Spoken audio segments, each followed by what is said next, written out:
अब हम दीप प्रज्वलित कर इस कार्यक्रम का शुभारंभ कर रहे हैं। वक्रतुंड महाकाय सूर्यकोटि समप्रभ निर्विघ्नं कुरु मे देव सर्वकार्येषु सर्वदा।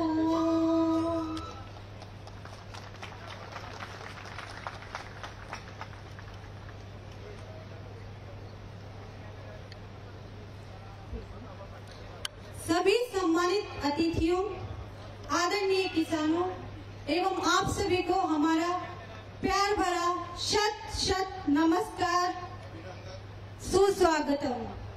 आज हम यहाँ एकत्रित हुए हैं पूर्व प्रधानमंत्री एवं कृषि मंत्री चौधरी चरण सिंह जी के स्मरण में कृषि सम्मान दिवस मनाने हेतु एवं उन लोगों को सम्मानित करने हेतु जो अपने भूमि की खेती करके इस देश को पोषित करते हैं, हमारे परिश्रमी और समर्पित किसान। पूर्व प्रधानमंत्री चौधरी चरण सिंह जी के किसानों के लिए इतने ज्यादा समर्पित थे कि उनके जन्मदिन को किसान सम्मान दिवस के तौर पर मनाया जाता है। उनके जन्मदिन के अवसर पर आज यह सुनहरा दिवस मनाया जा रहा है। आज हम बहुत ही गौरवान्वित महसूस कर रहे हैं कि इस अवसर पर हमारे बीच मंच पर आसीन हैं आज के कार्यक्रम के माननीय अध्यक्ष श्री शिवराज सिंह चौहान जी, केंद्रीय कृषि एवं किसान कल्याण मंत्री एवं ग्रामीण विकास मंत्री भारत सरकार तथा महाराष्ट्र के माननीय मुख्यमंत्री श्री देवेंद्र फडणवीस जी। सर, मैं आपका तहे दिल से स्वागत एवं अभिनंदन करती हूँ। हम शुक्रगुजार हैं कि इतने व्यस्ततम कार्यक्रम के बावजूद आप यहाँ पधारे। एक बार जोरदार तालियों से उनका स्वागत एवं अभिनंदन। त्याचबरोबर व्यासपीठावरती उपस्थित महाराष्ट्र राज्याचे उच्च व तांत्रिक शिक्षण मंत्री आदरणीय चंद्रकांतदादा पाटील, महाराष्ट्र राज्याचे प्रधान सचिव सन्मान्य एकनाथजी डवले साहेब, पीडीकेव्ही अकोल्याचे माननीय कुलपती डॉक्टर एस.आर. गडाख साहेब, डॉक्टर रंजन कुमार सिंह सहायक महानिदेशक, डॉक्टर एस.के. रॉय सर निदेशक अटारी पुणे, आपलं सर्वांचंच व्यासपीठावरती स्वागत। त्याचबरोबर कृषी विज्ञान केंद्राचे चेअरमन, वरिष्ठ शास्त्रज्ञ, वैज्ञानिक, आयसीआरचे सर्व अधिकारी, कृषी विभागाचे सर्व अधिकारी, ग्राम विकासाचे सर्व अधिकारी, उपस्थित सर्व सन्मान्य शेतकरी, महिला शेतकरी, प्रिंट व इलेक्ट्रॉनिक मीडियाचे सर्व पत्रकार बंधू, पोलीस मित्र, आपलं सर्वांचंच पुनश्च एकदा अटारी पुणेच्या वतीने सहर्ष स्वागत। अतिथि देवो भव। हमारे देश में अतिथियों को भगवान का दर्जा दिया गया। इसे चरितार्थ करने हेतु मैं विनती करती हूँ डॉक्टर रंजय कुमार सिंह सर, सहायक महानिदेशक कृषि विस्तार, आईसीआर नई दिल्ली को कि वे कार्यक्रम के अध्यक्ष केंद्रीय कृषि एवं किसान कल्याण मंत्री तथा ग्रामीण विकास मंत्री श्री शिवराज सिंह चौहान जी को पुनेरी पगड़ी पहनाकर एवं शॉल, पुष्प गुच्छ और सम्मान चिन्ह देकर सम्मानित करें।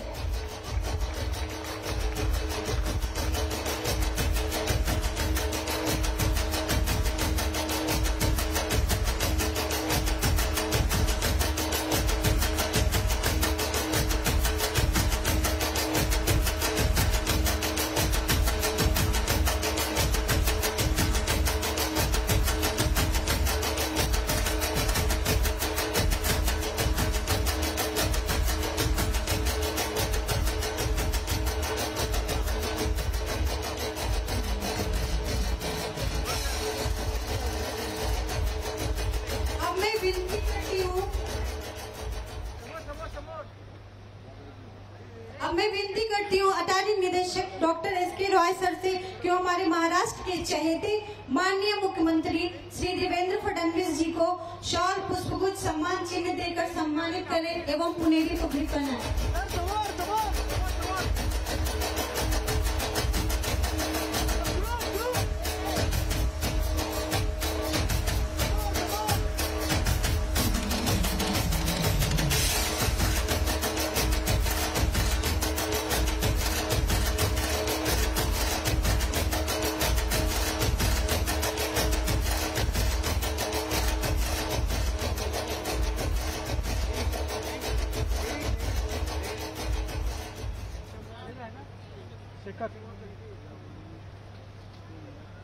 धन्यवाद।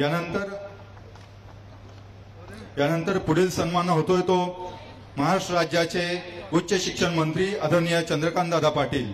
मी अटारी पुणेचे निदेशक डॉक्टर एस.के. रॉय सर यांना विनंती करतो की आपल्या शुभ हस्ते सन्माननीय चंद्रकांत दादा पाटील आपला या ठिकाणी सन्मान आपण या ठिकाणी करावा।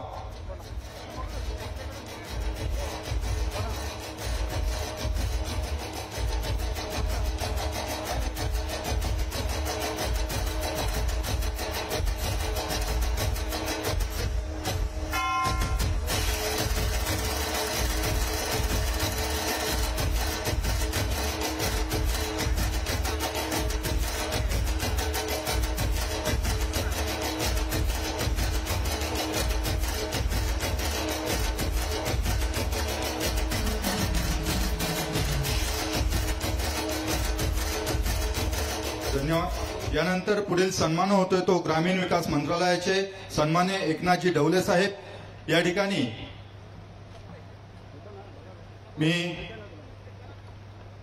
नंतर पुढील सन्मान डॉक्टर एस.आर. गडाख सर यांचा सन्मान होतोय। मी डॉक्टर रंजय कुमार सिंह यांना विनंती करतो की आपल्या शुभ हस्ते या ठिकाणी माननीय कुलगुरू डॉक्टर एस.आर. गडाख सर यांचा सन्मान करावा।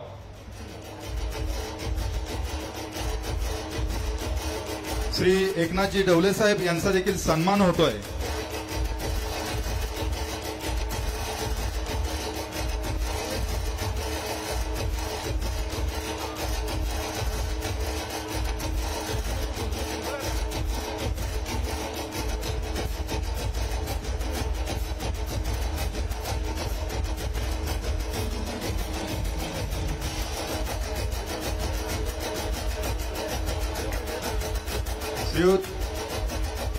श्री एकनाथ ढवले साहेब प्रधान सचिव ग्रामीण विकास मंत्रालय महाराष्ट्र राज्य यांचा देखील या ठिकाणी सन्मान होतोय। डॉक्टर रंजय कुमार सिंह सहाय्यक महानिदेशक कृषी विस्तार आपणास विनंती आहे आपण या ठिकाणी सन्मान्य ढवले साहेब यांचा सन्मान करावा।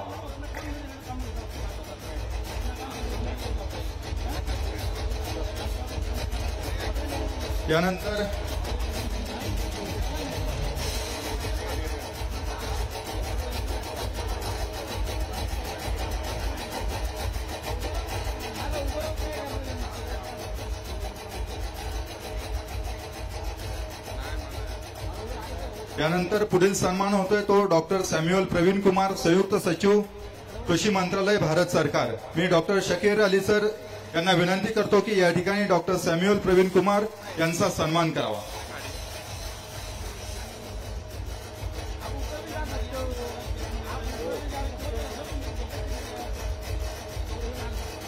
धन्यवाद।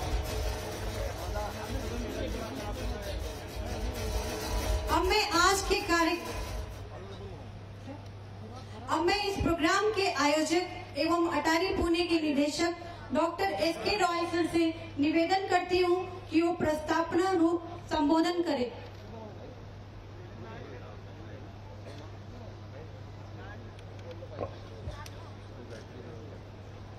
हेलो, सबको नमस्कार।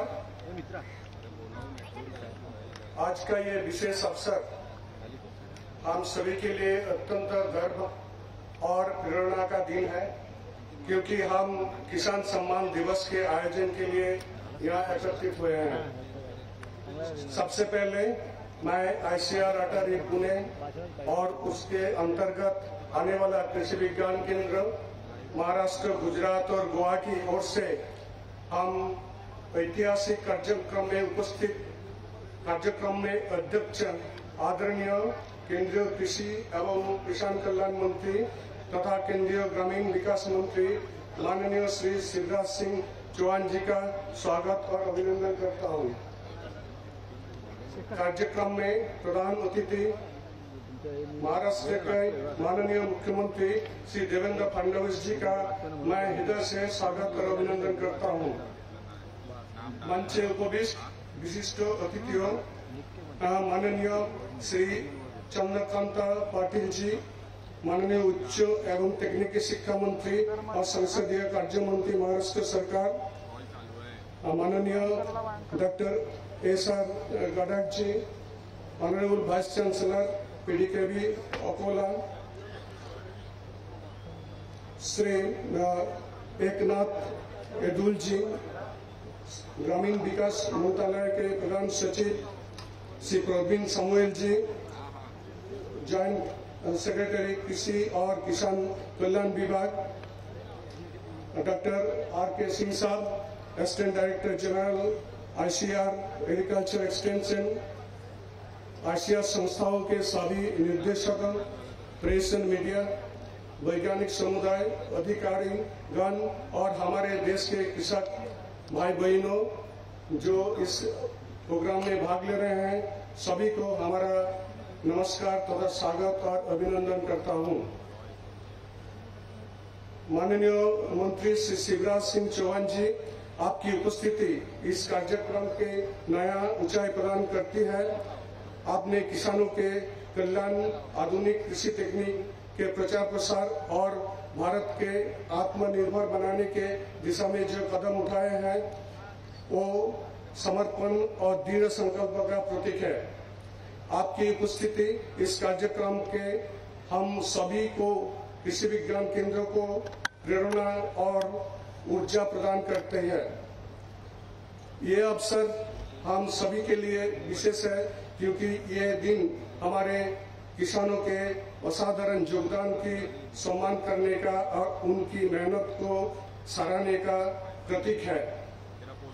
माननीय मुख्यमंत्री जी, आपके नेतृत्व में महाराष्ट्र में कृषि क्षेत्र में कई उल्लेखनीय उपलब्धियां हासिल की है। आपकी नीतियां जैसे जल संरक्षण परियोजना, कृषि क्षेत्र में नवाचार और सतत खेती का बढ़ावा राज्य के किसानों के मजबूती प्रदान करते हैं। और सर, इसी सारे प्रोग्राम में हमारा कृषि विज्ञान केंद्र जुड़े हुए हैं, वो लोग भी इसमें काम कर रहे हैं।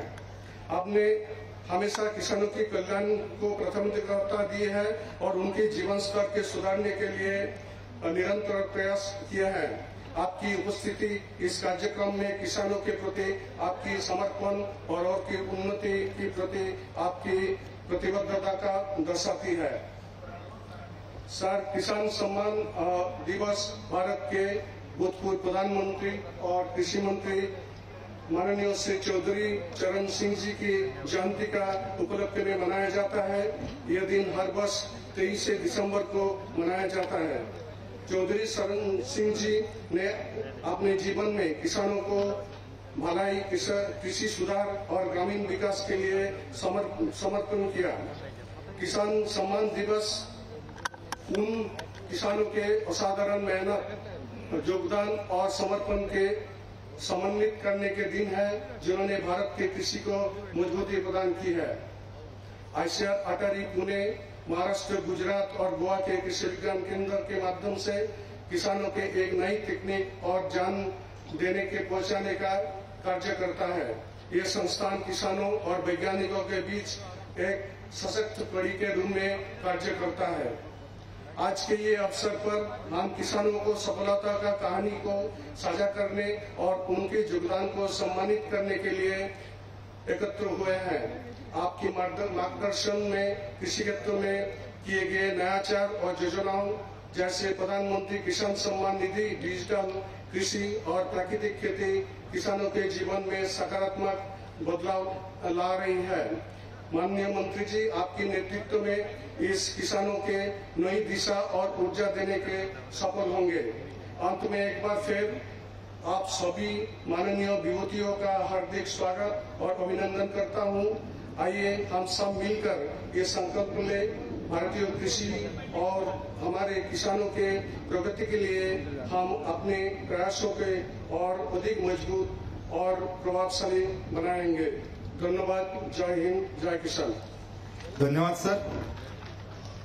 या ठिकाणी कृषी व ग्रामीण क्षेत्रात काम करणारे सर्व शेतकरी व लाभार्थी या कार्यक्रमासाठी मोठ्या संख्येने उपस्थित आहेत।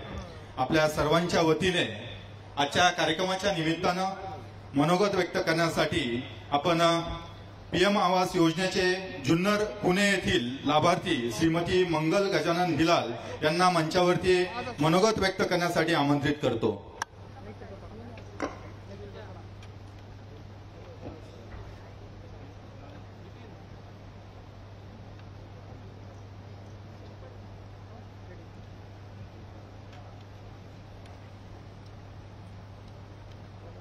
सर्वप्रथम सर्वांना माझा नमस्कार.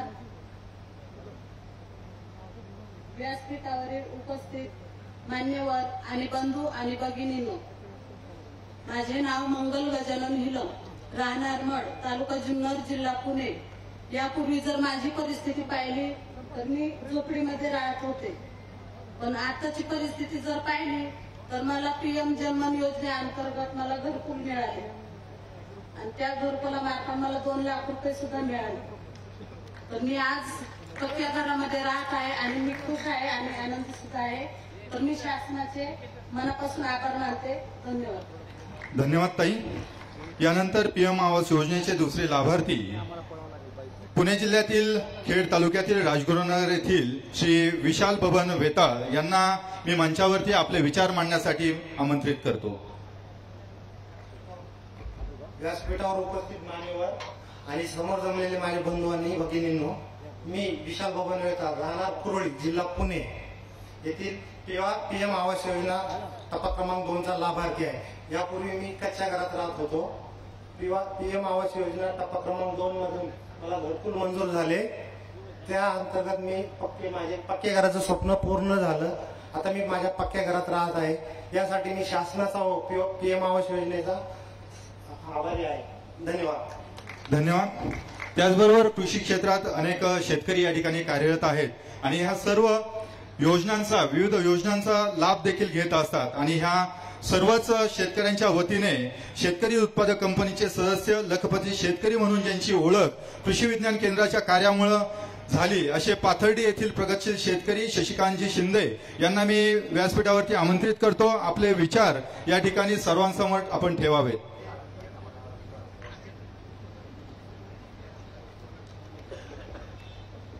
आज के कार्यक्रम के लिए मंच पर उपस्थित सभी अतिथिगण, सभी किसान भाइयों और बहनों, मैं डॉक्टर शशिकांत भरत शिंदे, एक फार्मर हूँ. अहिल्यानगर जिले के पाथर्डी तहसील में भोसे नाम के मेरा एक छोटा सा गांव है. मेरा गांव पूरी तरह ड्राईलैंड है. मेरी पढ़ाई MSc एग्री PhD तक हुई है रावरी के महात्मा फुले कृषि विद्यापीठ से. सभी बच्चों का एक सपना था कि ग्रेजुएशन और पोस्ट ग्रेजुएशन करने के बाद कोई गवर्नमेंट जॉब करे या अच्छा सा प्राइवेट जॉब करे. मुझे भी वो मौका मिला था, लेकिन मैंने वो जॉब छोड़कर मैं मेरे ड्राईलैंड खेती करता हूँ. खेती में मेरे अनार और कस्टर्ड एप्पल का प्लांटेशन करता हूँ. कृषि विज्ञान केंद्र दहीगांव में अहमदनगर डिस्ट्रिक्ट में है. उनको हमेशा हम गाइडेंस मिलता है और उनके गाइडेंस के अंदर मैंने 2014 में अनार का और कस्टर्ड एप्पल का प्लांटेशन किया था और उसका रिजल्ट मुझे 2017 में मिल गए. मेरे 5 एकड़ क्षेत्र से मुझे 2017 में टोटल 65 लाख रुपीज का प्रॉफिट हो गया. अब 2017 से लगातार मैं अबाउट 65 लाख रुपीज 5 एकड़ क्षेत्र में कमा रहा हूँ. और उसका मैं केवी के कृषि विज्ञान केंद्र के सभी साइंटिस्ट, कृषि विभाग के सभी अधिकारी, ICAR के सभी अधिकारी, मैं उनको धन्यवाद देना चाहता हूँ. धन्यवाद. धन्यवाद. यानंतर बारामती येथील पवित्र शेतकरी उत्पादक कंपनीच्या माध्यमातून समृद्ध करणारे बारामती येथील प्रगतशील शेतकरी समीरजी डोंबे यांना मी व्यासपीठावरती आमंत्रित करतो. आपले अनुभव या ठिकाणी विशद करावे. मंच पर उपस्थित सभी मान्यवरगण और सभी किसान भाइयों, मेरा नाम समीर डोंबे, पुणे जिले के खोर नाम के छोटे से गांव से मैं आता हूँ. कृषि विज्ञान केंद्र बारामती की मदद से हमने वहाँ पे किसानों ने मिलके एक FPO बनाई है, फार्मर प्रोड्यूसर कंपनी बनाई है, जो कि पूरे इंडिया में हमारे जो वहाँ के उत्पाद है, अंजीर है, सीताफल है, इन सब का सेल सभी सुपरमार्केट में और ई-कॉमर्स प्लेटफॉर्म पे हम करते हैं. कृषि विज्ञान केंद्र बारामती की मदद से हमारे किसानों को वहाँ पे इनपुट की ट्रेनिंग मिलती है. Disease management, pest management, input के बारे में बहुत सारी ट्रेनिंग हमें वहाँ पे मिलती है. इसी वजह से एक इंजीनियरिंग छोड़ के मैं वहाँ पे अभी खेती में, एग्रीकल्चर में काम कर रहा हूँ. इनकी सहायता से हमारा प्रोसेसिंग यूनिट है. सिर्फ प्रोडक्शन में हेल्प नहीं होती है, इसी के साथ साथ जो पोस्ट हार्वेस्ट वैल्यू चेन है, जिसमें सेल है, प्रोसेसिंग है, उसमें भी हमें बहुत सारी सभी साइंटिस्ट की सहायता होती है. कृषि विज्ञान केंद्र बारामती के साथ ही एग्रीकल्चर डिपार्टमेंट का भी हमें बहुत सारी सहायता होती है. सर, इसी के साथ जो सामने आप देख रहे हैं, यहाँ पे एक बड़ा एग्जीबिशन लगा है भीमटरी नाम का. वहाँ पे जो 13,000 सेल्फ हेल्प ग्रुप है महाराष्ट्र के, उनको सबको एक प्लेटफॉर्म दिया गया है अपने प्रोडक्ट वहाँ पे सेल करने के लिए. सभी पुणेकर वहाँ पे आके बहुत बड़ी भीड़ में, बहुत बड़ी मात्रा में वहाँ पे खरीदी करते हैं. तो मैं केंद्रीय मंत्री जी से मैं ये निवेदन करना चाहता हूँ कि आप अगर टाइम थोड़ा निकाल के वहाँ पे आके कुछ वो प्रोडक्ट हमारे सेल्फ हेल्प ग्रुप के जो प्रोडक्ट है, महिलाओं के जो कुछ प्रोडक्ट है, आप वहां पे आके देखिए और हमें और उसमें प्रेरणा मिलेगी। धन्यवाद। धन्यवाद। यानंतर आपल्या शेतकरी बांधवांचा सन्मान या ठिकाणी होतोय। आज हम उन किसानों का सम्मान करने के लिए यहाँ एकत्रित हुए हैं जिन्होंने न केवल कृषि क्षेत्र को आगे बढ़ाया है बल्कि हमारे अर्थव्यवस्था की नींव को भी मजबूत किया है। यह सम्मान का क्षण उनकी निरंतर मेहनत और समर्पण का प्रतीक है और हम सभी के लिए प्रेरणा का स्रोत है। मैं आदरणीय कृषि मंत्री श्री शिवराज सिंह चौहान जी से निवेदन करती हूँ कि वे इन असाधारण किसानों को उनके समर्पण और कठिन परिश्रम के लिए सम्मानित करें। धन्यवाद। मी व्यासपीठावरील सर्वच मान्यवरांना, मंत्री महोदयांना विनंती करतो की आपल्या शुभ हस्ते या ठिकाणी या किसान महिला शेतकऱ्यांचा सन्मान या ठिकाणी करावा। आजच्या पहिल्या सन्मान मूर्ती आहेत त्या पुणे जिल्ह्यातील प्रगतशील महिला किसान शेतकरी अंजली बाळासाहेब वामन यांचा या ठिकाणी सन्मान होतोय। ताईंना विनंती आपण व्यासपीठावरती यावं। अंजली ताईंनी पुणे जिल्ह्यातील कृषी विज्ञान केंद्र नारायणगाव येथे पॉलीहाऊसचं प्रशिक्षण घेतलं आणि त्याच्या माध्यमातून 20 गुंठ्यापासून सुरू केलेली संरक्षित शेती आज 20 एकरापर्यंत घेऊन गेलेत। त्या माध्यमातून अनेक शेतकऱ्यांना रोजगार दिला। त्याचबरोबर आधुनिक शेती आज ते करत आहेत। आज ते 2 करोडहून अधिक रुपयांचा बिझनेस त्या शेतीच्या माध्यमातून ते करतायत। धन्यवाद। यानंतर पुढील सन्मान होतोय तो प्रगतशील महिला शेतकरी अनिता योगेश मालगे। त्यांना विनंती करतो की व्यासपीठावरती यावं। माननीय कृषी मंत्री आदरणीय शिवराज सिंह चौहान साहेब, आदरणीय मुख्यमंत्री देवेंद्र फडणवीस साहेब आपल्या शुभ हस्ते या ठिकाणी ताईंचा सन्मान होतोय। मालगे ताईंनी सोलापूर या ठिकाणी शेतकरी उत्पादक कंपनी सुरू केली आणि त्याच्या माध्यमातून 2500 महिलांना जोडलं आणि आज खूप चांगल्या पद्धतीने ते ग्रेडिंग, पॅकिंग, प्रोसेसिंग, मसाले बनवण्याचा व्यवसाय आज ते करत आहेत। खूप खूप धन्यवाद। यानंतर पीएम आवास योजनेचे लाभार्थी यांना आपल्या स्वप्नातील पीएम आवास योजनेच्या लाभार्थ्यांना या ठिकाणी सन्मानित करण्यात येईल। श्रीमती शांताबाई बबन जगदाळे यांना व्यासपीठावरती आपल्या स्वप्नातील घराची चावी देऊन या ठिकाणी मान्यवर मंत्री महोदयांच्या हस्ते सन्मानित करण्यात येईल। सन्माननीय शांताबाई बबन जगदाळे या आजींचा या ठिकाणी सन्मान होतोय। पीएम आवास योजनेच्या चावी, घराची चावी या ठिकाणी ताईंना, आजींना देण्यात येते।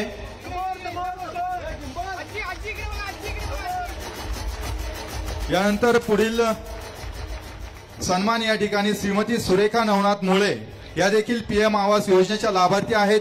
त्यांना देखील आपल्या स्वप्नातील घराची चावी माननीय मुख्यमंत्री देवेंद्र फडणवीस साहेब, माननीय कृषी मंत्री शिवराज सिंह चौहान साहेब, माननीय चंद्रकांत दादा पाटील आपल्या शुभ हस्ते या ठिकाणी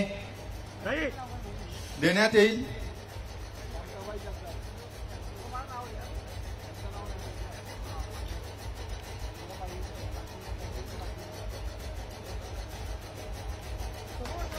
या ठिकाणी प्रातिनिधिक स्वरूपामध्ये आपण शेतकरी महिलांचा सन्मान या ठिकाणी केलेला आहे। मी व्यासपीठावरील सर्व मान्यवरांना विनंती करतो की आपण आसन ग्रहण करावं।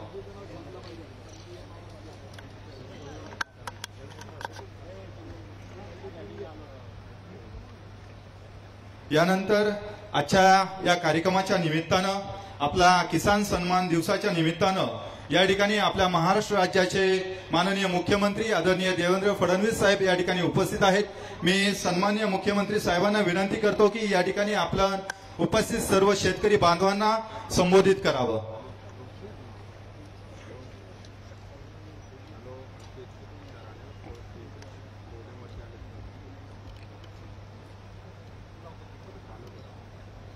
देशाचे पूर्व प्रधानमंत्री चौधरी चरण सिंह जी यांच्या जयंतीनिमित्त किसान सन्मान दिवस तथा ग्राम विकास लाभार्थी संमेलन या संमेलनामध्ये सर्वप्रथम हिंदवी स्वराज्याचे सरसंस्थापक छत्रपती शिवरायांना मानाचा मुजरा करतो। भारतीय राज्यघटनेचे शिल्पकार भारतरत्न डॉक्टर बाबासाहेब आंबेडकर यांना मानवंदना अर्पित करतो। आज या कार्यक्रमाकरता आपल्यामध्ये उपस्थित झालेले भारताचे कृषी मंत्री आणि ग्रामविकास मंत्री, ज्यांचा परिचय संपूर्ण देशाला मामाजी म्हणून आहे, असे माननीय शिवराज सिंग चौहान जी, आपल्याच पुण्याचे आणि राज्याचे उच्च व तंत्र शिक्षण मंत्री माननीय चंद्रकांत दादा पाटील जी, सन्मान्य एकनाथराव डवलेजी, एस.के. रॉय जी, कुलगुरू एस.आर. गडाख जी, आर.के. सिंग जी, सैम्युअल प्रवीण कुमार जी, रावसाहेब भागडे, रामकृष्ण वेटाळ, चंद्रकांत पलकुंडवार, सर्वच या ठिकाणी उपस्थित मान्यवर आणि उपस्थित सर्व शेतकरी, नागरिक, भगिनी आणि बंधूंनो, मी आपल्या महाराष्ट्राच्या वतीने केंद्रीय कृषी आणि ग्रामविकास मंत्री आदरणीय शिवराज सिंग चौहान साहेबांचं मनपूर्वक स्वागत करतो आणि हा कार्यक्रम त्यांनी महाराष्ट्रामध्ये या ठिकाणी घेतला त्याबद्दल त्यांचे मनापासून आभार मानतो। आपल्याला कल्पना आहे की चौधरी चरण सिंग जी देशाचे प्रधानमंत्री होते, एक किसान नेता म्हणून, शेतकऱ्यांचे नेते म्हणून त्यांची ख्याती होती। शेतकऱ्यांच्या जीवनामध्ये परिवर्तन व्हावं म्हणून अनेक योजना त्यांनी राबवल्या। शेतकऱ्यांना ऋणपुरवठा झाला पाहिजे, कर्ज पुरवठा झाला पाहिजे, शेतकऱ्यांच्या शेतीला पाणी मिळालं पाहिजे, शेतकऱ्यांना बाजारपेठेमध्ये योग्य भाव मिळाला पाहिजे, या सगळ्या गोष्टींकरता त्या कालखंडामध्ये वेगवेगळ्या प्रकारच्या योजना तयार करत आणि धोरणात्मक निर्णय घेत चौधरी चरणसिंगजी यांनी अतिशय चांगलं कार्य केलं। आणि म्हणूनच ज्यावेळी श्रद्धेय अटल बिहारी वाजपेयीजी हे देशाचे प्रधानमंत्री होते त्यावेळी आदरणीय वाजपेयीजींनी सांगितलं की चौधरी चरणसिंगजी यांचा जो जयंतीचा दिवस आहे तो किसान सन्मान दिवस म्हणून या ठिकाणी साजरा केला जाईल। आणि त्याच मालिकेमध्ये आज आपल्याकडे हा दिवस साजरा करण्याकरता आदरणीय शिवराज सिंग चौहान जी या ठिकाणी उपस्थित झाले आहेत। आज या छोट्याशा कृषी प्रदर्शन किंवा आपल्या केव्हीकेच्या स्टॉल्सला देखील आम्ही त्या ठिकाणी भेट दिली। अतिशय चांगल्या प्रकारचं वेगवेगळ्या प्रकारच्या गोष्टी त्या ठिकाणी आम्हाला पाहायला मिळाल्या। आपण सर्व जाणतो की अलीकडच्या काळामध्ये कृषी आणि विज्ञान या दोन गोष्टीची फारकत करता येत नाही। कृषीच्या क्षेत्रामध्ये शाश्वतता आणण्याकरता कृषी आणि विज्ञानाची सांगड घालणं हे अत्यंत महत्वाचं आहे। आणि याच विज्ञानासोबत खऱ्या अर्थानं कृषीमधलं जे आपलं पारंपरिक विज्ञान आहे ते विज्ञान देखील अत्यंत महत्वाचं आहे। कारण आज पुन्हा एकदा संपूर्ण जग हे नैसर्गिक शेतीकडे वळताना आपल्याला पाहायला मिळत आहे आणि कुठेतरी नैसर्गिक अशा प्रकारच्या गोष्टींचा वापर हा अधिक कसा करता येईल, त्यातनं उत्पादकता कशी वाढवता येईल, त्यातनं जे एक प्रकारे विषपूर्ण अशा प्रकारचं अन्नधान्य आपण वर्षानुवर्ष खात गेलो त्यातलं तो जो काही केमिकल आणि सगळ्या गोष्टी कशा कमी करता येतील याचा देखील आता मोठ्या प्रमाणात प्रयत्न चाललेला आहे। मला सांगताना आनंद वाटतो की महाराष्ट्रामध्ये देखील आपण नैसर्गिक शेतीच्या संदर्भातलं एक मिशन स्वीकारलंय आणि 25 लाख हेक्टर शेती ही नैसर्गिक शेतीखाली कशी येईल असा आपला प्रयत्न आहे। आज आपण वेगवेगळ्या योजनांच्या माध्यमातून शेती क्षेत्राला समृद्ध कसं करता येईल अशा प्रकारचा प्रयत्न करतोय। फलोत्पादनाच्या क्षेत्रामध्ये महाराष्ट्र आता पहिल्या क्रमांकावर आहे आणि विशेषतः फलोत्पादनामध्ये ज्या प्रकारे वेगवेगळ्या प्रकारच्या व्हेरायटीज तयार करून त्याच्यामध्ये शाश्वतता आणून आणि त्याला केवळ राष्ट्रीयच नाही तर आंतरराष्ट्रीय मार्केट देखील मिळवून देण्याचं काम हे गेल्या काही वर्षात झालंय हे अत्यंत महत्वाचं आहे.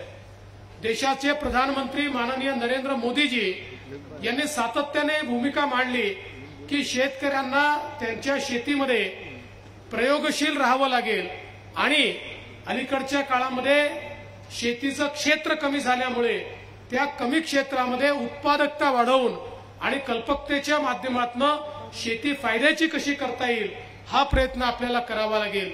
आणि म्हणूनच पर क्रॉप मोर ड्रॉपच्या योजनेपासनं तर वेगवेगळ्या योजना माननीय मोदीजींनी या ठिकाणी आणल्या आणि आता तर द्रोण दीदीचा जो कॉन्सेप्ट आणलेला आहे की ज्याच्या माध्यमातून आता प्रदर्शनीमध्ये आमच्या एक द्रोण दीदीची भेट झाली ज्यांनी यावर्षी स्वतःच्या भरोशावर 1000 एकर शेतीमध्ये ड्रोनच्या माध्यमातून संपूर्ण फवारणी त्या ठिकाणी केली. मला असं वाटतं की शेतीमध्ये हे जे परिवर्तन होत आहे हे अत्यंत महत्वाचं आहे. कारण आज आपण पाहतो की या सगळ्या फवारणीच्या माध्यमातून किंवा तंत्रज्ञानाच्या माध्यमातून आपण अतिशय माफक अशा पद्धतीनं या ठिकाणी सगळ्या गोष्टींचा वापर त्या ठिकाणी करतो. त्याच्या पिकांवर वाईट परिणाम होत नाही, उलट पीक वाढीवर किंवा कीड नियंत्रणावर त्याचा चांगल्या प्रकारे आपण एक कंट्रोल करू शकतो आणि त्यासोबत पैसे देखील कमी लागतात. आज आपण पाहतोय की शेती क्षेत्रामध्ये हळूहळू जी काही आपल्याला शेतमजूर मिळायचे त्याची संख्या हळूहळू कमी होते आहे आणि म्हणून शेतीमध्ये यांत्रिकीकरण हे अत्यंत महत्वाचं झालेलं आहे. पण हे यांत्रिकीकरण छोट्या शेतकऱ्याला कसं परवडेल हा देखील एक प्रश्न आहे आणि म्हणून मागच्या काळात आपण गटशेती सुरू केली, सामूहिक अवजारांची बँक आपण त्या ठिकाणी सुरू केली की ज्याच्या माध्यमातून शेतकऱ्यांना अशा प्रकारे यांत्रिकीकरणाकडे देखील जाता येईल. नानाजी देशमुख कृषी समृद्धी योजनेच्या अंतर्गत आपण विदर्भ आणि मराठवाड्यासारख्या क्षेत्रामध्ये मोठ्या प्रमाणात सॅच्युरेशन पद्धतीनं शेततळ्यांपासून तर यांत्रिकीकरणापर्यंत सर्व प्रकारचे इंटरव्हेन्शन्स त्या ठिकाणी केले आणि त्यासोबत मागेल त्याला शेततळी अशा प्रकारचा कार्यक्रम आखून त्या माध्यमातून शाश्वत सिंचन कसं देता येईल याचा देखील प्रयत्न हा मोठ्या प्रमाणात आपण केला. आज आपल्याला कल्पना आहे की आपण या ठिकाणी मॅग्नेट सारखी योजना आणली. ऍग्री बिझनेस म्हणजे आपल्या राज्यातल्या ज्या गावातल्या सगळ्या सोसायटी आहेत त्या मल्टीपर्पज सोसायट्यांना ऍग्री बिझनेस सोसायटीमध्ये परिवर्तित करण्याचं काम आपण सुरू केलं आणि 10,000 गावांमध्ये आपलं हे इंटरव्हेन्शन सुरू आहे. याचा फायदा असा आहे की याच्या माध्यमातून शेतकऱ्यांची मार्केट सोबत एक व्हॅल्यू चेन तयार करण्याचा प्रयत्न आपण करतोय. आपल्या गावची सोसायटी हाच आपला बाजार बनणार आहे, आपल्या गावची सोसायटी हाच आपला इंटरमिडिएटरी बनणार आहे आणि त्या माध्यमातून आज जी काही अवस्था आपल्याला पाहायला मिळते की शेतमालाचा भाव शेतकऱ्यांना मिळताना तो कमी मिळतो पण मार्केटमध्ये अंतिम कन्झ्युमरला मात्र मोठ्या प्रमाणात अनेक गोष्टी महागात त्या ठिकाणी विकत घ्याव्या लागतात. तर या दृष्टीने देखील एक इंटरमिजिएटरीच्या रूपामध्ये आपली मल्टीपर्पज सोसायटी ही ऍग्री बिझनेस सोसायटीमध्ये कन्व्हर्ट करण्याकरता एक मोठं काम हे आपण महाराष्ट्रामध्ये सुरू केलं आणि त्यालाही मोठा प्रतिसाद आज मिळतोय. आज आपल्याला कल्पना आहे की एकीकडे मोठ्या प्रमाणात चेन्स तयार झालेल्या आहेत की ज्या चेन्स आज वेगवेगळ्या प्रकारचे भाजीपाला असेल, फ्रुट्स असतील किंवा अन्नधान्य असेल याचं मार्केटिंग करतात. आता आपण बघितलं आपल्या समोर एका शेतकऱ्यांनी कशा प्रकारे डिजिटल प्लॅटफॉर्मचा उपयोग आपण करतोय हे सांगितलं आणि आज केंद्र सरकारने आणि राज्य सरकारने देखील आपल्याला ई मार्केट उपलब्ध करून दिलाय, डिजिटल प्लॅटफॉर्म उपलब्ध करून दिलाय की ज्याच्या माध्यमातून आपण जर आपल्या प्रॉडक्टची क्वालिटी ही चांगल्या प्रकारे मेंटेन केली तर त्या माध्यमातून त्याला उचित दाम मिळण्याच्या दृष्टीनं देखील मोठ्या प्रमाणात आपल्याला फायदा मिळतोय. मी माननीय शिवराजजींचे याकरता देखील आभार मानेन की विशेषतः जी पिकं आपण MSP वर खरेदी करतो त्याच्या खरेदी करता अनेक कन्सेशन्स आम्हाला या ठिकाणी शिवराजजींनी मिळवून दिले आणि त्यामुळे आता मोठ्या प्रमाणात ही खरेदी देखील या ठिकाणी सुरू झालेली आहे. आणि आज या किसान सन्मान दिनाच्या माध्यमातून एक गोष्ट निश्चितपणे आहे की देशाचे प्रधानमंत्री माननीय मोदीजी यांचा संपूर्ण फोकस हा शेतकऱ्यांच्या कल्याणाकडे आहे आणि विशेषतः छोट्या शेतकऱ्याकरता जी किसान सन्मान योजना मोदीजींनी सुरू केली की छोट्या शेतकऱ्यांना अडचणीच्या वेळी त्यांना 6,000 रुपये देण्याची योजना त्यांनी सुरू केली. मागच्या काळात आपण त्याच्यामध्ये 6,000 रुपये अजून टाकले, नमो शेतकरी सन्मान योजना सुरू केली, 12,000 रुपये आपण शेतकऱ्याला देतो आणि आता लवकरच 12,000 नाही तर 15,000 रुपये शेतकऱ्यांना त्या ठिकाणी देण्याचा निर्णय हा आपल्या सरकारच्या माध्यमातून आपण केलाय. आणि एवढंच नाही तर आमच्या शेतकऱ्यांना वेळोवेळी ज्या अडचणी येतात, आपण 1 रुपयात पीक विम्याची योजना सुरू केली. मला सांगताना आनंद वाटतो. मैं शिवराज जी आपको बताना चाहता हूं कि महाराष्ट्र में हमने 1 रुपए में आपने जो फसल बीमा योजना लाई थी उसकी शुरुआत की. इस साल हमने किसानों को 8,000 करोड़ रुपए का भुगतान उसके माध्यम से किया है और जहां जहां किसान तकलीफ में आया वहां किसान को मदद करने का काम ये राज्य सरकार और केंद्र सरकार की मदद से हमने किया है. आणि म्हणून मला असं वाटतं की आज ही आपल्याकरता अतिशय आनंदाची गोष्ट आहे की ज्यांना शेती आणि ग्राम विकासातलं सगळं समजतं, मध्य प्रदेशमध्ये देशातला कृषीचा हायेस्ट ग्रोथ रेट लगातार 15 वर्ष ज्यांनी ठेवला ते शिवराज सिंग चौहान आता देशाचे कृषी मंत्री आहेत. त्यामुळे मला विश्वास आहे की देशातल्या शेतकऱ्यांच्या अडचणी माहिती असलेला एक कृषी मंत्री आज देशामध्ये मिळाल्यामुळे त्यांच्या माध्यमातून निश्चित पुढच्या काळामध्ये मोदी सरकारच्या ज्या वेगवेगळ्या योजना आहेत त्या योजना आपल्यापर्यंत पोहोचतील. आज खरं म्हणजे ते कृषी मंत्री तर आहेतच, पण ग्रामविकास मंत्री देखील आहेत. आत्ताच आपण प्रधानमंत्री आवास योजनेच्या माध्यमातून मोठ्या प्रमाणात त्या ठिकाणी घरांची निर्मिती सुरू केली. काही लोकांना चाव्या दिल्या, काही लोकांचं घराचं स्वप्न पूर्ण झालं. आपण खरं म्हणजे 2011 साली जो काही एक सेन्सस झाला होता त्या सोशिओ इकॉनॉमिक सेन्ससच्या आधारावर लाभार्थ्यांची निवड केली आणि त्यांना आपण घरकुल देत होतो. 2018 साली आम्ही सगळे मुख्यमंत्र्यांनी, शिवराजजी होते, आम्ही होतो, आम्ही सगळ्यांनी माननीय मोदीजींना विनंती केली की 2011चा हे जे काही सेन्सस आहे हे पूर्णपणे फॉल्टी आहे आणि याच्यामध्ये अनेक गरजूंना त्या ठिकाणी फायदा मिळालेला नाही. आणि म्हणून पुन्हा एकदा नव्याने रजिस्ट्रेशन सुरू झालं आवास प्लसच्या नावाने आणि ज्यांची नावं यादीत नव्हती त्यांचंही रजिस्ट्रेशन सुरू झालं. आणि आवास प्लसच्या माध्यमातून महाराष्ट्रामध्ये ऍडिशनल 26 लाखाची डिमांड ही त्या ठिकाणी तयार झाली, त्यांचं रजिस्ट्रेशन झालं. आणि आता यांना घरं कशी द्यायची हा आमच्यासमोर प्रश्न होता. पर आज मैं अनाउंसमेंट नहीं करने वाला, हम अनाउंसमेंट आपके मुंह से सुनना चाहते हैं. पण मी आमच्या सगळ्या माध्यमांना सांगतो, आपण छोट्या छोट्या गोष्टीची ब्रेकिंग न्यूज करतो. खरी ब्रेकिंग न्यूज आज आमचे शिवराज सिंग चौहान जी या ठिकाणी देणार आहेत. आणि प्रधानमंत्री आवास योजनेमध्ये महाराष्ट्राला आज जी भेट शिवराजजींच्या आणि मोदीजींच्या माध्यमातून मिळते आहे, अनाउंसमेंट ते जरी करणार असले तरी मैं एडवांस में आपका आभार व्यक्त करता हूं और इतना ही कहना चाहता हूं, ये जो आप घोषणा करने वाले हैं ये न भूतो इस प्रकार की घोषणा है. 1 साल में किसी एक राज्य को इतने घर आज तक कभी नहीं मिले. उतने घर, जेवढे घर आज महाराष्ट्राला एका वर्षात माननीय आमचे शिवराज सिंग चौहान जी देत आहेत, देशातल्या कुठल्या राज्यांना, अनेक राज्यांना तर 5 वर्षात मिळून जेवढी घरं मिळाली तेवढ्या घरांची अनाउन्समेंट एका वर्षाकरता म्हणजे एका वर्षाचं टार्गेट हे आपल्याला आता या ठिकाणी शिवराजजी देत आहेत. और इसलिए मैं आपका एडवांस में बहुत बहुत आभार व्यक्त करता हूं, क्योंकि मेरे बाद आपका भाषण है, फिर वापस मुझे आभार व्यक्त करने के लिए समय नहीं मिलेगा. लेकिन मैं हमारे मीडिया को भी कहता हूं कि आप छोटी छोटी बातों की ब्रेकिंग न्यूज करते हैं. आज असली ब्रेकिंग न्यूज सुनने के लिए आप लोग तैयार हो जाइए. मैं महाराष्ट्र के गरीबों की ओर से, किसानों की ओर से और महाराष्ट्र में रहने वाले, ग्रामीण इलाकों में रहने वाले जो हमारे बेघर गरीब हैं उनके माध्यम से आपको और मोदी जी को बहुत बहुत धन्यवाद देता हूं और अपने शब्दों को विराम देता हूं. धन्यवाद. जय हिंद, जय महाराष्ट्र. धन्यवाद साहेब. आपण या ठिकाणी आपल्या शब्दरूपी आम्हाला सर्वांना प्रेरणादायी आपले शब्द, आपण वेगवेगळ्या कृषी क्षेत्रातील योजनांचा अवलोकन या ठिकाणी केलं, त्यासाठी आपले मनपूर्वक धन्यवाद. मैं आज के कार्यक्रम के माननीय अध्यक्ष एवं केंद्रीय कृषि एवं किसान कल्याण मंत्री श्री शिवराज सिंह चौहान जी से जन समुदाय को संबोधन एवं मार्गदर्शन करने हेतु आग्रह करती हूँ।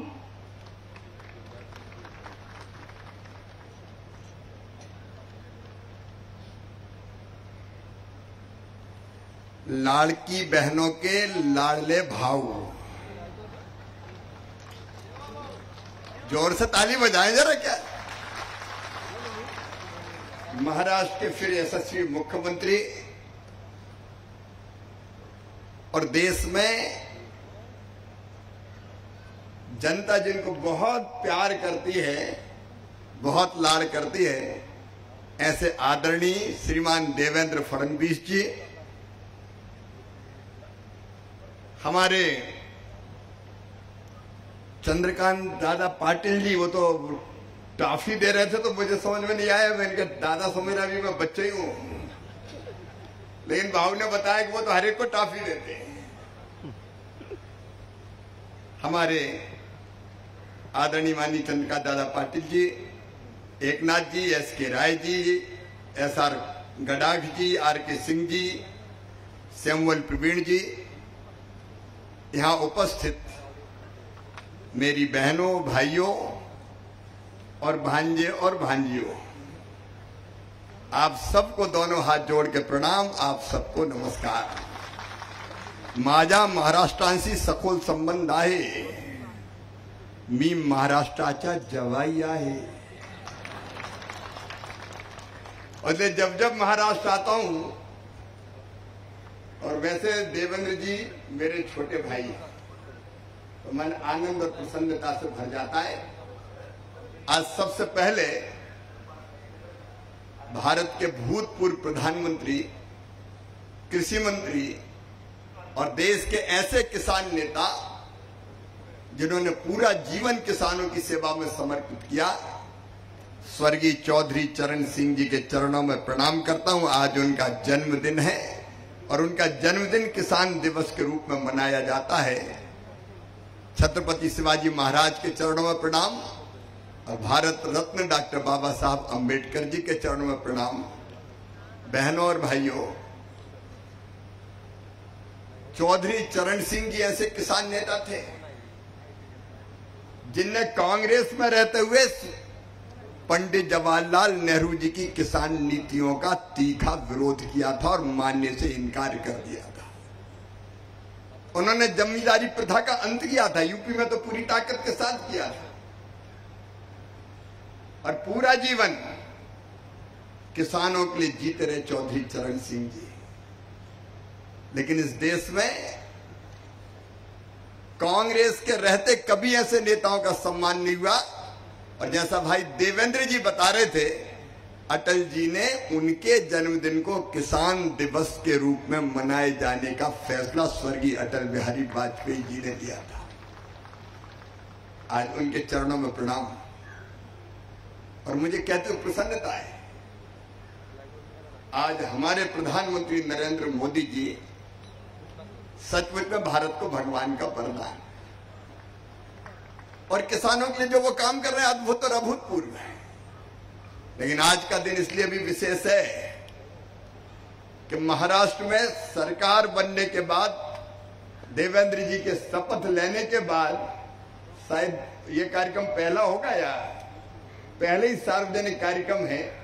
अभी परसों ही मंत्रिमंडल का गठन पूरा हुआ है और इसलिए महाराष्ट्र आना मेरे लिए और भी सुखद है।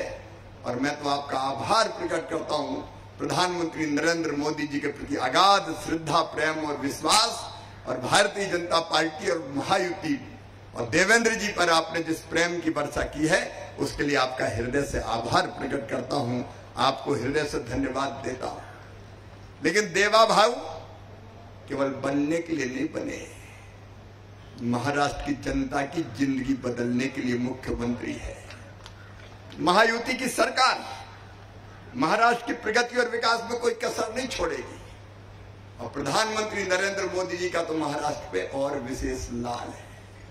मेरे किसान भाइयों, आज मुझे कहते हुए संकोच नहीं है कि जब दूसरी सरकारें हुआ करती थी केंद्र में और राज्य में, तब किसानों के कल्याण के काम नहीं हुए। लेकिन नरेंद्र मोदी जी ने एक संकल्प लिया है, किसानों की आय कैसे हम बढ़ाएं, इसका संकल्प। और ये केवल संकल्प नहीं है, मैं रोज उस संकल्प को सिद्धि में बदलते हुए नरेंद्र मोदी जी के काम को देखता हूं। और ये मेरा सौभाग्य है कि उन्होंने कृषि और ग्रामीण विकास का काम मुझे सौंपा है और मैं उनके आशीर्वाद से इस काम को कैसे बेहतर से पूरा करने की कोशिश कर सकता हूं, उस प्रयत्न को कर रहा हूं। हमारी कोशिश है किसान भाई, प्रधानमंत्री जी की, कि हम एक किसानों की आय बढ़ाएं, उत्पादन बढ़ाएं। और उत्पादन बढ़ाने के जो अभियान चल रहे हैं उसके बाद विस्तार में मैं नहीं जाऊंगा, लेकिन एक आज हमने यहां देखा, देवेंद्र जी भी थे, दादा भी थे, कृषि विज्ञान केंद्र ने जो काम किए हैं यहाँ, हमने अंगूर, अनार, गन्ना, फल, सब्जियों की अलग अलग किस्मों को देखा है, जिनको कृषि विज्ञान केंद्र ने, जिनके पीछे काफी मेहनत की है। मुझे प्रसन्नता है कि अद्भुत यहाँ का अनार, प्रधानमंत्री जी को भी भेंट करके आए थे किसान, अनार देख के ही इच्छा होती कि खा जाओ तुरंत। स्वरूप भी बहुत सुंदर है, एक्सपोर्ट क्वालिटी का। यहाँ के प्रगतिशील किसानों को और कृषि विज्ञान केंद्र को भी मैं हृदय से बधाई देता हूँ, उनका अभिनंदन करता हूँ। आईसीआर के नेतृत्व में, आईसीआर हमारे प्रधानमंत्री जी के नेतृत्व में उत्पादन बढ़ाने के लिए लगातार नई किस्में कैसे पैदा। यहाँ अंगूर का अनुसंधान केंद्र है, यहाँ अंगूर के साथ गन्ने का, अनार का अनुसंधान केंद्र है। प्रधानमंत्री जी के निर्देश पर ये सारे अनुसंधान केंद्र बेहतर काम करने का प्रयास कर रहे हैं। मैं उन केंद्रों को भी बधाई देता हूं। हम उत्पादन बढ़ाएंगे और एक और अभियान, नई किस्में, नई वैरायटी लेके आना। प्रधानमंत्री जी ने पिछले दिनों ही 65 फसलों के 109 बीजों को लॉन्च करके किसान को समर्पित करने का काम किया है। और दूसरी प्रधानमंत्री जी की चिंता है, प्रयोगशालाओं में जो प्रयोग होते हैं, लैब टू लैंड, वो किसान तक तत्काल पहुंचे, उसके लिए भी हम प्रयत्न कर रहे हैं। 25 तारीख को अटल जी के जन्मदिन के दिन प्रधानमंत्री नरेंद्र मोदी जी मध्य प्रदेश जा रहे हैं और कैन और बेतवा, जो उत्तर प्रदेश और मध्य प्रदेश की जिंदगी बदलेंगे, नदी जोड़ो योजना का शिलान्यास कर रहे हैं। प्रधानमंत्री कृषि सिंचाई के बारे में आदरणीय देवेंद्र जी बात कर रहे थे, उनका संकल्प है पर ड्रॉप मोर क्रॉप का। तो ऐसे अनेकों प्रयत्न चल रहे हैं जो किसान का उत्पादन बढ़ाए। दूसरा संकल्प है उत्पादन की लागत घटाना। मैं तो देवेंद्र जी आपका अभिनंदन करता हूं। प्रधानमंत्री जी ने किसान सम्मान निधि प्रारंभ की, लेकिन आपने नमो शेतकरी सम्मान योजना के नाम से 6,000 रुपए पर 6,000 रुपए और किसान को दिए। ये हिंदुस्तान में एक मिसाल है। मैं महाराष्ट्र सरकार का, देवेंद्र जी का अभिनंदन करता हूं। यहाँ 12,000 रुपया मिलते हैं। अब बड़े किसानों के लिए बड़ी बात नहीं हो सकती, लेकिन छोटे किसानों के लिए जब जरूरत पड़ती है, ये 12,000 रुपया वरदान बन जाते हैं। किसान क्रेडिट कार्ड पर कम ब्याज पर कर्जा किसान को देने का काम आज पूरे देश में प्रधानमंत्री नरेंद्र मोदी जी के आशीर्वाद से हो रहा है। और केवल इतना ही नहीं, अगर संस्थागत ऋण कृषि पर देखें तो पुरानी सरकारों के जमाने में जो कभी 7 लाख करोड़ हुआ करता था, आज बढ़ के 25 लाख करोड़ रुपया तक पहुंच गया है। अगर फर्टिलाइजर सब्सिडी देखें, मुझे ये कहते हुए गर्व है कि जब शरद पवार जी कृषि मंत्री हुआ करते थे तो कृषि मंत्रालय का बजट था 23,000 करोड़ रुपया, लेकिन आज है 1,27,000 करोड़ रुपया प्रधानमंत्री नरेंद्र मोदी जी ने किसानों के कल्याण के लिए दिया है। अब इसमें फर्टिलाइजर नहीं है, 1,94,000 करोड़ रुपए की सब्सिडी यूरिया, डीएपी जैसे फर्टिलाइजर पर मोदी सरकार देने का काम कर रही है।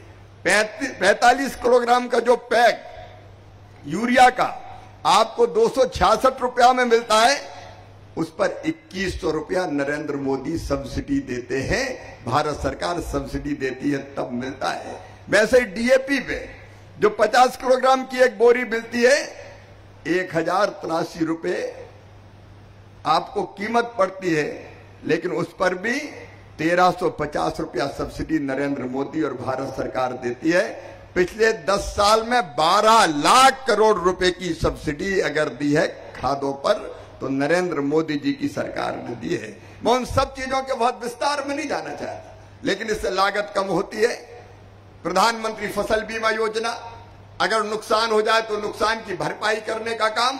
और देवेंद्र जी एक बार फिर आपको बधाई, आप तो 1 रुपया में ही फसलों का बीमा कर रहे हैं। ऐसी सरकार मैंने कहीं देखी नहीं है जो कहे किसान केवल 1 रुपया देगा, बाकी किसान के हिस्से की राशि अगर देगी तो महाराष्ट्र की सरकार देगी और केंद्र सरकार अपना हिस्सा देती ही है ताकि किसानों के ऊपर बोझ ना पड़े। और पिछले दिनों आपने बताया कि जब कभी भी किसान पर संकट आया तो कैसे प्रधानमंत्री फसल बीमा योजना का लाभ किसानों को मिला है। एमएसपी पर खरीदी के रिकॉर्ड है, मैं आज उसके विस्तार में नहीं जाना चाहता। एमएसपी पर खरीदी में अगर आप देखेंगे तो पुरानी सरकारों के मुकाबले 2 गुनी एमएसपी की कीमत भी की है, एमएसपी की दरें बढ़ाई भी है और दूसरे खरीदने में भी कोई कसर नहीं छोड़ते। ये महाराष्ट्र की सरकार है। मुझे याद है देवेंद्र जी मिले थे और उन्होंने कहा था कि सोयाबीन सस्ता इसलिए हो गया कि 0% इंपोर्ट ड्यूटी पर पाम ऑयल और बाकी खाद्य तेल विदेशों से आयात हो रहा है। यह उनकी चिंता थी। उन्होंने उनकी चिंता से केंद्र को अवगत कराया, मुझे अवगत कराया और मुझे कहते हुए खुशी है तभी प्रधानमंत्री जी के नेतृत्व में केंद्र सरकार ने फैसला किया कि 0% नहीं, इफेक्टिव 27.5% इंपोर्ट ड्यूटी लगेगी ताकि किसान जो सोयाबीन उत्पादक किसान है उसको लाभ मिल सके। प्याज पर एक्सपोर्ट ड्यूटी 40% थी, 40% से घटा के 20% करने का काम अगर हुआ तो देवेंद्र जी की पहल पर माननीय नरेंद्र मोदी जी के नेतृत्व में हमने काम किया। किसान भाइयों, मैं आपको विश्वास दिलाता हूं, कृषि भारतीय अर्थव्यवस्था की रीढ़ है और किसान उसके प्राण है, किसान उसकी आत्मा है और किसानों की सेवा हमारे लिए भगवान की पूजा जैसी है। हम दिन और रात लगातार एक के बाद एक जैसे किसानों के सामने समस्या आती है उसके समाधान में प्रधानमंत्री नरेंद्र मोदी जी के नेतृत्व में कोई कसर नहीं छोड़ते, कोई कमी नहीं छोड़ते और इसलिए अलग अलग योजनाएं लगातार बनती चली जाती है। आज उनके बहुत विस्तार में मैं नहीं जा रहा, लेकिन अलग अलग योजनाओं के माध्यम से जिनमें से कई का जिक्र अभी देवेंद्र जी कर रहे थे, हम किसानों के कल्याण के काम में निरंतर लगे हैं, लगातार लगे हैं, आगे भी हम लगातार लगे रहेंगे। लेकिन इसके साथ एक निवेदन मैं जरूर आज किसान भाइयों से करना चाहता हूं। प्रधानमंत्री जी की तलब है, उनका सोच है कि किसान का उत्पादन भी बढ़े लेकिन धरती आने वाली पीढ़ियों के रहने लायक भी बचे और इसलिए एक प्राकृतिक कृषि मिशन जिसकी चर्चा देवेंद्र जी भी कर रहे थे उन्होंने प्रारंभ किया है। हम उत्पादन घटाए बिना उत्पादन घटाए हम प्राकृतिक खेती पूरी जमीन पर नहीं, हर किसान अगर 5 एकड़ जमीन है तो आधे एकड़ पर जरूर करे, अगर 10 एकड़ जमीन है तो 1 एकड़ पर करने का प्रयत्न करे। और मैं दावे के साथ कहता हूं, यह अकेला मैं नहीं कह रहा, वैज्ञानिक कह रहे हैं कि विधि पूर्वक अगर प्राकृतिक खेती की जाए तो उत्पादन घटता नहीं है, कई मामलों में उत्पादन बढ़ और जाता है और फसल की जो गुणवत्ता है, चाहे फल हो, सब्जियां हो, अनाज हो, गुणवत्ता तो कई गुना ज्यादा बढ़ जाती है। और इसलिए आने वाले समय में धीरे धीरे लागत घटाने के लिए, बेहतर उत्पादन के लिए और धरती को आने वाली पीढ़ियों के रहने लायक बचने देना है कि नहीं बचने देना है। अगर बचाना है तो केमिकल फर्टिलाइजर का संतुलित उपयोग हमको करना पड़ेगा और धीरे धीरे प्राकृतिक खेती की तरफ बढ़ना पड़ेगा। मैं अपने किसान भाइयों को प्रणाम करते हुए विश्वास दिलाना चाहता हूं कि प्रधानमंत्री जी के नेतृत्व में महाराष्ट्र सरकार के साथ मिलकर महाराष्ट्र के किसानों की सेवा में ये सरकार कोई कसर नहीं छोड़ेगी। अनेकों योजनाओं के अंतर्गत देवेंद्र जी, केंद्र सरकार ने महाराष्ट्र सरकार को पिछले दिनों 1166 करोड़ रुपया अलग अलग योजनाओं के तहत, चाहे राष्ट्रीय कृषि विकास योजना हो, बागवानी मिशन हो, खाद्य सुरक्षा मिशन हो, बैम्बू मिशन हो, अलग अलग योजनाओं के अंतर्गत आपको देने का, आपको मतलब किसानों के लिए देने का काम किया है। और जो हमारे केंद्रीय क्षेत्र की स्कीम से योजनाएं हैं उनके लिए भी 34,396 करोड़ 52 लाख रुपया देने का काम किया है। मैं आपको विश्वास दिलाता हूं जब जब महाराष्ट्र को जरूरत पड़ेगी केंद्र सरकार प्रधानमंत्री जी के नेतृत्व में उनके आशीर्वाद से आपके साथ खड़ी है। लेकिन मैं ग्रामीण विकास मंत्री भी हूं। प्रधानमंत्री जी का संकल्प है मेरे बहनों और भाइयों, कि कोई गरीब बिना घर के ना रहे।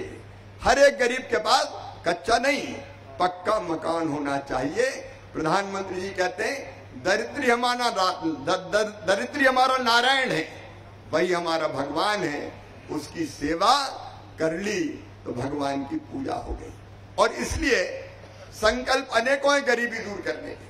आज मैं उन सबके विस्तार में नहीं जाऊंगा, लेकिन एक संकल्प प्रधानमंत्री जी का है, हर गरीब को पक्का मकान, और उसके लिए प्रधानमंत्री आवास योजना बनी है।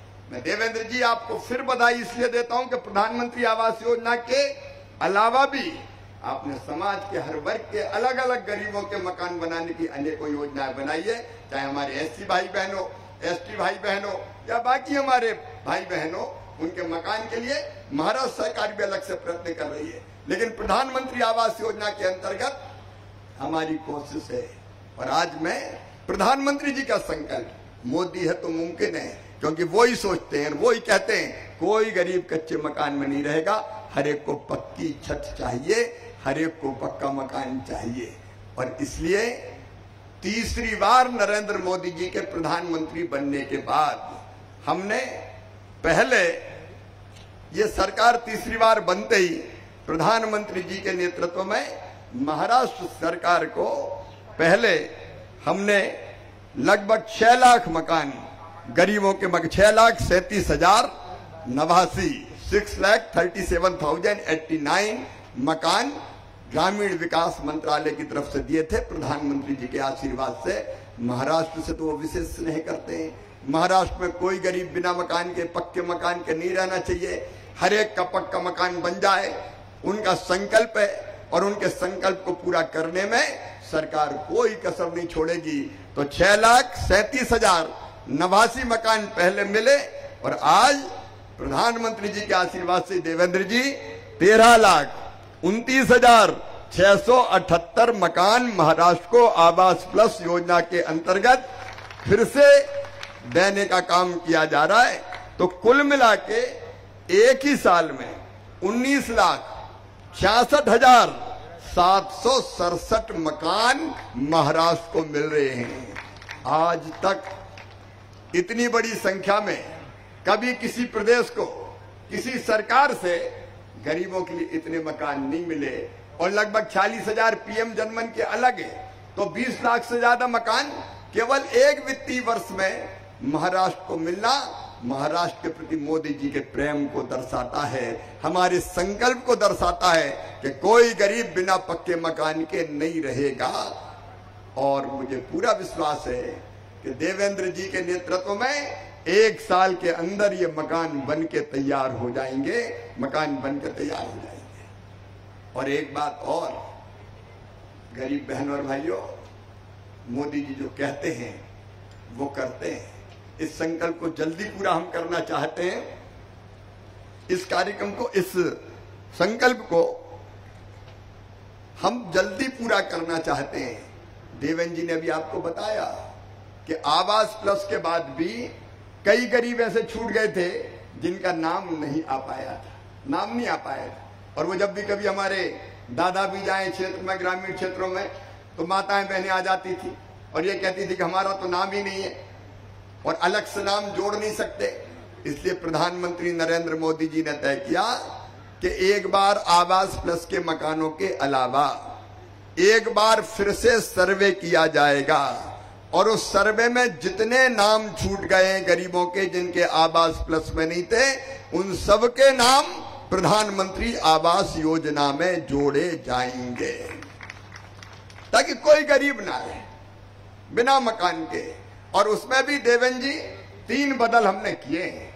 कई लोगों ने बताया कि पहले अपात्रता की श्रेणी में अगर किसी के पास टेलीफोन हो या 2 व्हीलर हो तो मकान पीएम आवास योजना की योजना में वो अपात्र हो जाता था कि इनको नहीं दिया जा सकता क्योंकि इनके पास तो 2 व्हीलर है।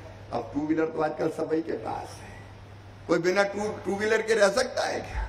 आमतौर पर सबके पास 2 व्हीलर है, और वैसे में अगर कट गए तो कई के नाम कट जाएंगे। और इसलिए यह तय किया है कि जिनके पास 2 व्हीलर और टेलीफोन होगा उनको भी प्रधानमंत्री आवास योजना के मकान दिए जाएंगे। दूसरा, हमारी दीदियां बैठी है, लाड़की बहनाएं, अब बनना है लखपति दीदी। केवल लाड़की बहना थोड़ी रहना है, वो तो देवेंद्र जी ने फैसला कर ही लिया। और इस बार की रक्षाबंधन और दिवाली हो, कितने आनंद से बनी हमारी बहनें अच्छी तरह जानती है। बताओ अच्छा लगा कि नहीं सबको? अरे बोल के बताओ ना, अच्छा लगा कि नहीं? लेकिन अब यहीं तक थोड़ी रहना है, अब बनना है लखपति दीदी। और कई दीदियां तो लखपति बन गई। अभी 15 अगस्त के दिन दिल्ली गई थी, मुझे दिल्ली में मिली थी। लखपति दीदी का मतलब है हर बहन की आमदनी साल में 1 लाख रुपया से ज्यादा होना चाहिए। बताओ बहनों, होना चाहिए कि नहीं? अरे गरीब रहना चाहिए क्या? गरीब नहीं रहेंगे, आंसू नहीं बहाएंगे, हाथ नहीं फैलाएंगे, हम भी लखपति बनेंगी, हम भी आगे बढ़ेंगी। ये लाड़की बहना से लखपति दीदी का सफर प्रारंभ हुआ है, हर एक को सेल्फ हेल्प ग्रुप के माध्यम से। और देवेंद्र जी और लखपति दीदी का काम भी पीएम साहब ने मुझे ही सौंपा है। तो हम प्राण प्राण से यह कोशिश करेंगे, प्रधानमंत्री जी ने कहा है 3 करोड़ लखपति दीदी बनाना है। 3 करोड़, 1 करोड़ 15 लाख हो गई। कौन कौन दीदी लखपति बनने तैयार है? जरा हाथ उठाओ। सब दीदियां तैयार है, कोई गरीब नहीं रहेंगे। आजीविका मिशन के माध्यम से, सेल्फ हेल्प ग्रुप के माध्यम से तेजी से काम करेंगे और आगे बढ़ते जाएंगे। और महाराष्ट्र सरकार और केंद्र सरकार दीदियों के साथ खड़ी है। लेकिन प्रधानमंत्री आवास योजना में ये नियम था एक कि 10,000 रुपया से ज्यादा आमदनी है तो फिर वो आवास के लिए पात्र नहीं होंगे। हमने सोचा लखपति दीदी तो कटे ही जाएंगी, और कई सोचेंगे कि मकान नहीं मिलेगा तो काहे को लखपति बनो। लेकिन अब तय कर लिया है कि 10,000 नहीं, 15,000 रुपया महीना तक भी जिनकी आमदनी होगी उनको भी प्रधानमंत्री आवास दिया जाएगा, उनका नाम भी जोड़ लिया जाएगा। और किसान भाइयों, 2.5 एकड़ तक की सिंचित जमीन और 5 एकड़ तक की असिंचित जमीन जिनके पास होगी उनको भी किसानों को प्रधानमंत्री आवास योजना में जोड़ लिया जाएगा। शेतकरी का मकान भी बने, किसान का मकान भी बने, वो भी आगे बढ़े। बनना चाहिए कि नहीं बनना चाहिए? और इसलिए फैसला भी किया है। इसलिए नया सर्वे अब आपने शायद प्रारंभ करवा दिया होगा, नहीं तो अब होगा प्रारंभ, अभी होगा प्रारंभ। तो ये जो नए मापदंड है उनके अंतर्गत फिर से सर्वे होगा और 5 साल के अंदर, आज प्रधानमंत्री जी के संकल्प के कारण मैं कह सकता हूं, देवेंद्र जी की और पूरी टीम की कर्मठता के कारण महाराष्ट्र में कोई कच्चे मकान में नहीं रहेगा। हर गरीब को पक्के मकान बना के दिए जाएंगे। भारतीय जनता पार्टी की, एनडीए की और यहाँ महायुति की सरकार ये चमत्कार करेगी। मेरे बहनों और भाइयों, मेरा सौभाग्य है कि आज मैं इस कार्यक्रम में आपके बीच आ पाया। अंत में एक बात कह के मैं अपनी बात समाप्त करूंगा। बहनों और भाइयों, देश की प्रगति में एक चीज बाधा बन रही है और वो है हमेशा होने वाला चुनाव। अपने देश में और कुछ हो ना हो, लेकिन 5 साल 365 दिन हर राजनीतिक दल चुनाव की तैयारी में लगे रहते हैं। अब बताओ, पिछले साल अक्टूबर नवंबर में चुनाव हुए मध्य प्रदेश के, छत्तीसगढ़ के, राजस्थान के। वो खत्म नहीं हुए कि चुनाव लोकसभा के हो गए, वो खत्म नहीं हुए कि महाराष्ट्र के चुनाव, हरियाणा के चुनाव, कश्मीर के चुनाव, झारखंड के चुनाव, वो खत्म नहीं हुए तो दिल्ली में उम्मीदवार घोषित हो रहे। अब ये लगातार होने वाले चुनाव के कारण प्रधानमंत्री जियों, केंद्रीय मंत्रियों, मुख्यमंत्री हो, अच्छा मुख्यमंत्रियों को इसलिए कह रहे कि दिल्ली में भी चुनाव होता है तो वहां भी जाना पड़ता है चुनाव प्रचार के लिए। सारे नेताओं का बहुत सा समय केवल चुनाव की तैयारी में लग जाता है। दूसरी बात, विकास के सारे काम ठप हो जाते हैं। आचार संहिता लग गई, अब कोई काम नहीं होगा। अच्छा, एक राज्य के अधिकारी दूसरे राज्य में चुनाव कराने जाते हैं तो महाराष्ट्र वाले दिल्ली चले गए, बिहार चले गए तो महाराष्ट्र के काम ठप हो जाते हैं। हमारे अफसर वहां चुनाव कराते रहते हैं, फिर पैसा खर्च होता है सरकार का, चुनाव आयोग के माध्यम से, फिर जनता का पैसा भी खर्च होता है, राजनीतिक दलों का पैसा भी खर्च होता है। बताओ, आज मैं आपसे पूछना चाहता हूं, ये लगातार हो रहे वाले चुनाव लॉन्ग टर्म की प्लानिंग नहीं करने देते। हर एक राजनीतिक दल घबराता है कि यार चुनाव है, अभी तो चक्कर छोड़ो, कौन नई चीज करे, नहीं तो वोट नहीं कट जाए कहीं। तो देश के विकास में ये बाधा बनते हैं। और इसलिए संसद में एक बिल पेश किया गया है। प्रधानमंत्री जी का संकल्प है वन नेशन वन इलेक्शन। 5 साल में एक बार लोकसभा और विधानसभा के चुनाव साथ साथ निपट जाए तो 4.5 साल जनता की सेवा में लग जाए, प्रगति करें, विकास करें, देश को आगे बढ़ाएं। काहे को 24 घंटे चुनाव के प्रचार में लग रहे? बताओ ये होना चाहिए कि नहीं होना चाहिए? जोर से बताएं, होना चाहिए कि नहीं? और जोर से बताएं, होना चाहिए कि नहीं? तो आइए हम भी सब संकल्प लें कि हम वन नेशन वन इलेक्शन के साथ खड़े हैं।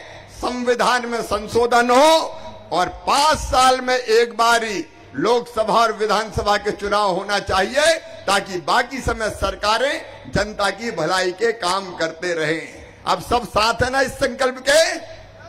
तो मेरे साथ दोनों हाथ ऊपर उठा के, दोनों मुट्ठी बांध के भारत माता की जय बोल के संकल्प ले कि एक साथ लोकसभा और विधानसभा के चुनाव 5 साल में एक बार होने चाहिए, ताकि देश आगे बढ़ सके। बोलिए भारत माता की, भारत माता की, भारत माता की। बहुत बहुत धन्यवाद, प्रणाम, नमस्कार। देवेंद्र जी आपको फिर बधाई और अभिनंदन। गरीबों के मकान बनाइए और किसानों की खेती को लाभ के धंधे के रूप में बदलते जाइए। मोदी जी का आशीर्वाद और केंद्र सरकार आपके साथ है। बहुत बहुत धन्यवाद। बहुत बहुत धन्यवाद सर, आपके शब्द बहुत ही प्रेरणादायक एवं आपके मार्गदर्शन से हम सभी लाभान्वित हुए हैं। हम आपका आभार व्यक्त करते हैं।